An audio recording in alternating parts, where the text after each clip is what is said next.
Hello friends, I'm Chevy. Welcome to my shed. How are you doing today? I hope you're doing well. I hope everything is good for you. Please let me know in the comments down below. On Tuesday's video, I posted the new collection. Again, if you haven't watched that video, click up here. Please share that video with your friends. I'd like to get some postcards rolling in to start this whole postcard mural thing. But essentially what I said in that show was I've always wanted to travel, and I've never been financially able to do so to any sort of scale. And so I thought it'd be great to have postcards from you, from all the friends that watch the show all over the world, and make a sort of a mural. And so Joel had asked, you said you wish you could travel more. Where have you been and where do you absolutely love to go? Where would you absolutely love to go? I've been physically to, or I should say through, a lot of places. You know, I have flown a decent amount to cities for work, or like when I was in the Marines. But I wouldn't, that wasn't really travel. That was just, I'm there, right? So I've lived my entire life in West Virginia. Well, I was in the Marines, so obviously not that time. And being Central East Coast, you know, I've seen most of the coastal states. So, you know, the Ohio and Kentucky and Tennessee, Georgia, Alabama, and East. All the way up to New York City. I've never been above New York City. I've seen all of that. And some west, you know, Indiana, Michigan, you know, Iowa. I've driven through those areas. My favorite places to go for stuff like that, I really liked Madison, Wisconsin. I've spent quite a bit of time there with a designer friend, just kind of hanging out, and that was a good place. After that, you know, I skipped pretty much the entire Midwest. I've been to Texas, but really I was just in Dallas-Fort Worth Airport. I've never been outside of the airport, so I'm not sure, you know, like that airport is like the size of West Virginia, so once you're in there, it's kind of hard to get out and get back in any sort of time. So I've been there for a convention, but never left. I've been in airports in California. I've never actually gone outside an airport in California. And then, of course, I lived in Hawaii when I was in the Marine Corps. So, I mean, I've been around. To say that I haven't traveled is kind of a misclassification. I have traveled. I've never left the United States in any capacity I can tell you about. So I've never had a passport. I've never even gone to Canada, which is only like maybe a 6-hour drive from here. And so the places that I've always dreamed about going are actually relatively close, you know, as far as travel would go.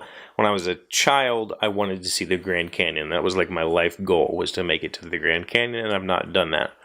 I still want to see it, but when I go there, I don't want to go do like a touristy thing, you know. I want to go to Colorado and go fly fishing in the, you know, glacial lakes and catch cutthroat bass. You know, I want to do stuff, or not cutthroat bass. Is that a thing? Cutthroat trout. You know, I want to do the Grand Canyon mule tours and whitewater tours, you know. I love to kayak and raft whitewater. I've done that in my life locally here. I want to visit Canada, specifically Toronto. I want to go to the Hockey Hall of Fame. I would love to go to Greenland, Iceland. I want to spend some time in an old New England fishing town.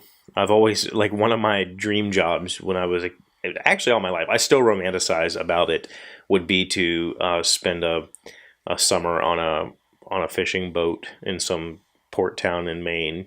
You know, that kind of old man in the sea story. I've always wanted that. Outside of the U.S., I definitely want to go see Germany. I love the idea of Germany, and I know a little bit of German. I'm more interested in extremely dense culture areas like Germany. Germany is kind of like it's the beginning of language for most of the Germanic languages. So there's a lot of rich history there, castles and that sort of stuff. At the same time, I would love to go spend time in South America and, learn about the Mesoamericans, Machu Picchu and all that sort of thing. I've never had very much interest in the Orient. I love their food. I was surrounded by Oriental stuff in Hawaii, and the food it's amazing. But just to go there to see stuff, I would like to go to Japan and see some cherry blossom, forests or whatever. But I'm not fully up on what those countries are like, and I feel like I wouldn't know what to do if I was there. Whereas in the more westernized world, I feel like I could go and fit in and see what life is like. Ever since I was a child, and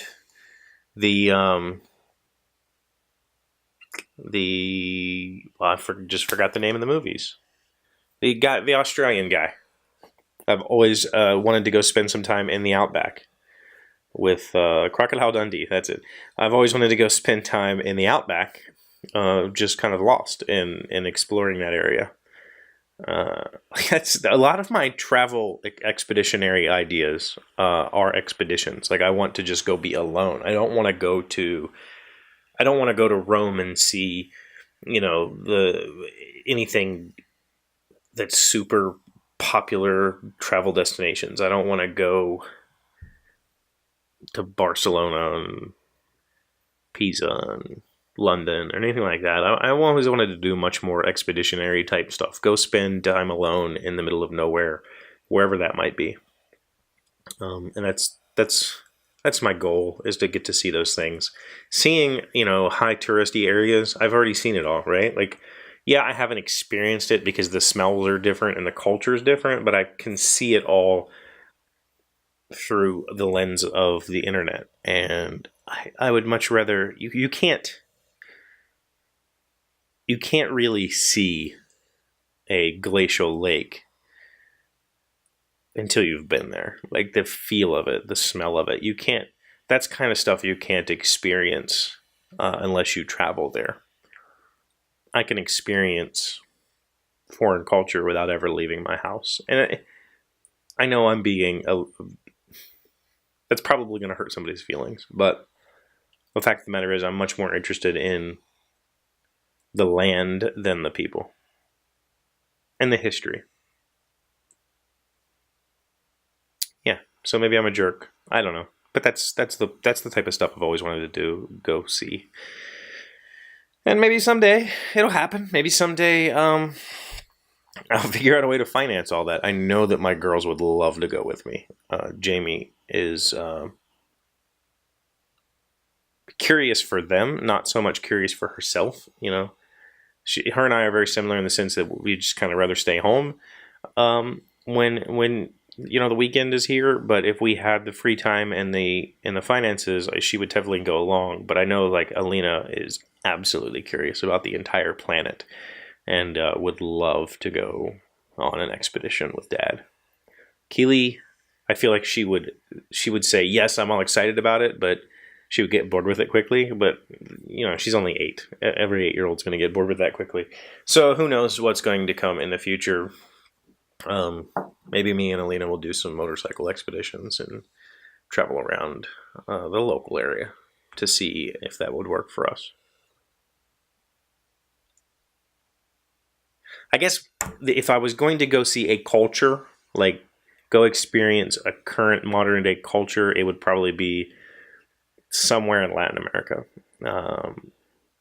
I love Latin American culture. Yeah. Not Mexico, though. I'd rather go maybe South America. Get out of Central America. I don't know. Who knows? I'll go wherever I go one day. I feel like I could be that guy who's like, oh, I have, $3,000 to spend and nothing to spend it on. Let's just go click a button and wherever I get sent is where I go. I'm sure that site exists somewhere. I could have fun doing that. So, thank you guys, as always, for watching. This whole week has been really, really fun. I really, really, really hope that the postcard idea can get some legs and grow. In order for that to happen, I need to have you, the ones who watch the show every day, to please send me a postcard, and I will send you a postcard. But if I could send you more, I would, because I'd really like to get the ball rolling on that. And the more participation I get, the more participation I get. It's just that simple. So please think about it. Just drop me a postcard in the mail, and we'll get the collection started and see what happens. So thank you, as always, for watching. Thank you for giving this video a like. If you're new here, thank you for subscribing, and I will see you on Monday. Hey, Doc, wait! I want to ask you something. Today's random fact comes from livescience.com. Is there a difference between buffalo and bison? Early American settlers called bison buffalo due to the similar appearance between the two animals, and the name buffalo stuck for the American variety. But it's wrong. The American bison, I guess that's its scientific name, lives only in North America, while the two main buffalo species reside in Africa and Asia. Bison. I don't know why that's so funny.